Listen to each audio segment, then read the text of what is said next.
ஒன்றும் தேவையே கிடையாது, அத்தியாவசிய தேவையெல்லாம் கிடையாது. நீ தேவையில்லாமல் நீங்கள் அடிமை வந்து ஒரு ஒரு இடத்துலேருந்து இன்னொரு இடத்துக்கு அடிமை கூட்டிகிட்டு போகிறதுக்கு அவனுக்கு தேவைப்படுது, கப்பல் அவனுக்கு தேவைப்படுது. இது உலகம் வந்து அல்லாவுடைய அந்த தீனின் படி இருந்தால் அப்போ இதெல்லாம் வந்து பாக்கியமாயிரும்.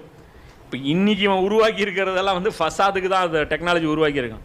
இன்றைக்கி அதை பயன்படுத்தணுமான்னு கேட்டால் வேறு வழி இல்லை. ஏன்னா இன்றைக்கி சோறு திங்கணுன்னா கூட இந்த அளவுக்கு இதை பயன்படுத்த தான் ஆகணுங்கிற பொசிஷன் வந்துருச்சு. அது வேறு விஷயம். இன்றைக்கி நம்ம ஒற்றுமையாக இருந்திருந்தோம்னா உலக அரசியலில் வேறு மாதிரி இருந்திருக்கும்.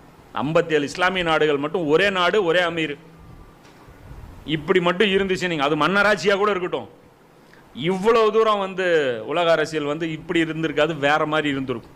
உலக அரசியலில் வேறு மாதிரி இருக்கும். அமெரிக்காவெல்லாம் வந்து நம்மகிட்ட கெஞ்சிட்டு தான் நின்று இருந்திருப்போம். அப்போ இதில் இன்னொரு புரிஞ்சுக்கணும், அதான் டெக்னாலஜிங்கிற அந்த அறிவு வந்து முஸ்லீம்கள்கிட்ட கிடையாது. இன்னி வரைக்குமே அது அவங்ககிட்ட கிடையாது. எந்த அளவுக்கு எதனால் சொல்கிறேன், எனக்கே இது தெரியாது. இவங்கெல்லாம் வச்சுருக்காங்களே